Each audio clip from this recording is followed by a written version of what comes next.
नमस्कार, जय हिंद। मैं हूं रौनक और आप देख रहे हैं फनतंत्र। पुलवामा हमले के बाद पूरे देश में गुस्सा था। मैंने भी सोशल मीडिया पर एक बात लिखी थी, पीस नहीं पीसेस चाहिए। जाहिर सी बात है, यह मैसेज अपने जवानों के लिए था कि वो अपने शहीद साथियों की शहादत का बदला लें। लेकिन कुछ सोशल मीडिया वॉरियर्स ने और कुछ ऑनलाइन शांति दूतों ने ज्ञान देना शुरू कर दिया कि आप हिंसा चाहते हो, शांति नहीं चाहते। इनमें बॉलीवुड के कुछ नकली सेलिब्रिटीज भी थे जो मेरे उस ट्वीट पे ट्वीट करके अपने लिए बस 4-6 रीट्वीट्स बटोर रहे थे, वरना उनकी नॉलेज के हिसाब से तो पुलवामा कहां है शायद उनको अभी भी नहीं पता होगा। हमने उस वक्त भी कहा था कि अपने सैनिकों की शहादत का बदला लेना अगर हिंसा है तो हां, हम हिंसक हैं। दुश्मन को उसी की जबान में जवाब देना अगर हिंसा है तो हां, हम हिंसक हैं। घर में घुसकर उसकी हर उस निशानी को तबाह करना जो हमारी जवानी को तबाह कर रही है, अगर ये हिंसा है तो हां, हम हिंसक हैं। और आज जब पाकिस्तान का एक मवाद खुलेआम जब ये कहता है कि पुलवामा में घुसकर मारा था, तब हमारे ऐसे ही शांति दूत बुद्धिजीवी गायब हो चुके हैं। वैसे ही गायब हो चुके हैं जैसे उनके आर्ग्यूमेंट में से हमेशा लॉजिक गायब रहता है। हमारे यहां भी नेता लोगों ने पुलवामा हमले पर पॉलिटिक्स करने में कोई कसर नहीं छोड़ी थी। कभी पुलवामा की टाइमिंग पर सवाल खड़ा किया तो कभी पाकिस्तान को बेनिफिट ऑफ डाउट दिया। आज देखिए उनके मुंह पर जो करारा लगा है खुद पाकिस्तान ने ही दिया है। और मवाद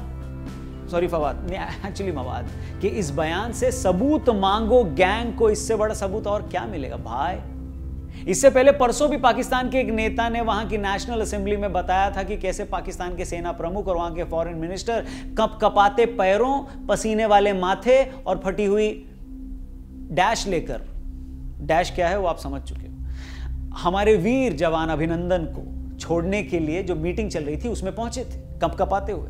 और कुरैशी और बाजवा ने कांपते हुए कहा था कि अभिनंदन को नहीं छोड़ा तो भारत हमें नहीं छोड़ेगा और रात में हमला कर देगा। अब जरा याद कीजिए हमारे बुद्धूजीवियों को उस घटना में कैसे अचानक से इमरान खान के गुणगान गाने लगे थे वो लोग। अभिनंदन को छोड़ने का सारा क्रेडिट कैसे उन्होंने इमरान खान को देकर अपने देश को नीचा दिखाने का काम बखूबी निभाया था।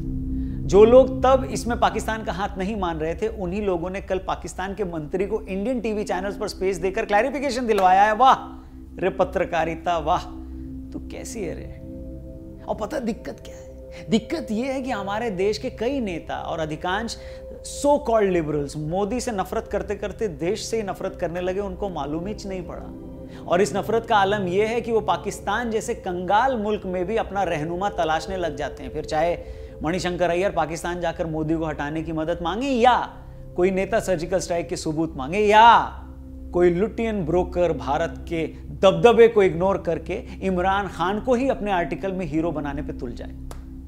वाह रे पत्रकारिता, तू कैसी होगी रे।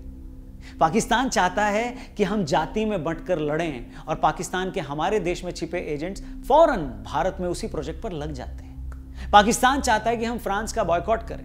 मुंबई के भिंडी बाजार में फ्रांस के राष्ट्रपति के पोस्टर सड़कों पर लगा दिए जाते हैं। और याद है 10 महीने पहले सिर्फ इतना ही बोला था कि हम अपने अड़ोस पड़ोस के देशों में धर्म के आधार पर प्रताड़ित वहां के अल्पसंख्यकों को नागरिकता देंगे अपने देश में। उस वक्त इन्हीं नेताओं ने हम कागज नहीं दिखाएंगे कह के देश जलवा दिया था।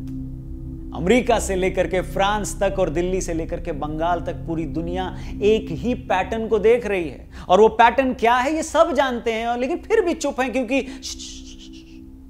कुछ बोलो मत, सेक्युलरिज्म है। और एक बात जो आज तक मेरे को समझ में नहीं आई वो ये कि इतनी गरीबी में रहने वाला देश पाकिस्तान आखिर हमेशा जंग की बात क्यों करता है, लड़ाई की बात क्यों करता है। इतना गरीब, मतलब पाकिस्तान इतना गरीब है कि टमाटर भी वहां पर ज्वेलरी बॉक्स में रखे जाते हैं। इतना गरीब है पाकिस्तान की वहां का भिखारी भी अपने प्राइम मिनिस्टर से कटोरा शिफ्ट में लेकर के भीख मांगता है।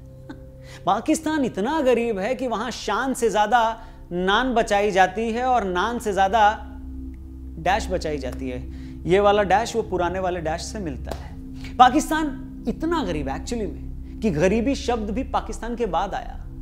पाकिस्तान इतना गरीब है कि चीन को गधे एक्सपोर्ट करने का उनका प्लान है, पर सारे गधे एक्सपोर्ट नहीं कर सकते क्योंकि कुछ तो वहां की पार्लियामेंट में भी मिलेंगे। तो मतलब इतना गरीब कि मैच में, क्रिकेट मैच में जब टॉस होता है ना, तो रेफरी से रिक्वेस्ट करता है कि प्लीज ये सिक्का हम रख लें, हमारे यहां थोड़ा जीडीपी में बढ़ोतरी हो जाएगी। इतना गरीब पाकिस्तान, इतना गरीब है कि एक बार भिखारी को पाकिस्तान मिला, भिखारी बैठा था, पाकिस्तान आया, भिखारी ने बोला चल चल आगे बढ़, छुट्टा नहीं है। फिर भी जंग की बात।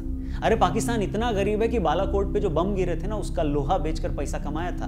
इतना गरीब, फिर भी जंग की बात। आप लोग खुले में हकते नहीं हो, पाकिस्तान में खुले में कोई नहीं हकता। क्यों? खाएगा तो ना जाएगा। इतना गरीब, फिर भी जंग की बात। वहां बिजली जाती नहीं है। क्यों? क्योंकि आती नहीं है तो जाएगी कैसे? इतना गरीब है, फिर भी जंग की बात, फिर भी जंग की बात। और वहां की आवाम इस पर कुछ नहीं कहती अपने हुक्मरानों से। इसलिए अगर कोई ये कहे ना कि नहीं नहीं वहां की जनता ऐसी नहीं है, सिर्फ पॉलिटिशियंस लड़ते हैं, सेना लड़ती है, जनता ऐसी नहीं है, तो मैं इस बात को बिल्कुल नहीं मानता। क्योंकि वहां की जनता मवाद जैसों के बयान के खिलाफ क्यों नहीं बोलती? जब वहां पर भारत में हमले करवाने वालों को पनाह दिया जाता है, सिक्योरिटी दी जाती है, तो वहां की आवाम क्यों नहीं बोलती? क्या वहां की पब्लिक ये भूल जाती है कि वो जमीन का टुकड़ा जिस पे वो हैं, वो जिसका था, वो है उसका बाप हिंदुस्तान। जब आपके यहां आतंकी हमलों में मासूम बच्चों की जान चली जाती है, तो उस पर सबसे पहले जो कड़ी निंदा करता है वो है आपका बाप हिंदुस्तान।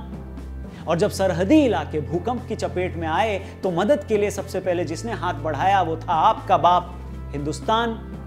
पर फिर भी हर बार उसी बाप को सांप बनकर मत डसो। और वहां की जनता अपने नेताओं से ये पूछे कि कब सामना करेंगे हकीकत का, क्योंकि बस एक ही करवट और लगेगी और वो भी जल्द ही ले लेगा आपका बाप Hindustan. Thank you very much. ये वीडियो अगर आपको सही लगे तो आगे जरूर लोगों से शेयर करिएगा। हमारे चैनल को भी जरूर सब्सक्राइब करिएगा। फेसबुक पर देख रहे हैं तो पेज को भी लाइक करिएगा। और डिस्क्रिप्शन में एक लिंक दिया है, उस पर क्लिक करें, दिवाली गिफ्ट पैक ऑर्डर करें और मनाएं ये दिवाली किसानों वाली। अपना ख्याल रखें। नमस्कार, जय हिंद।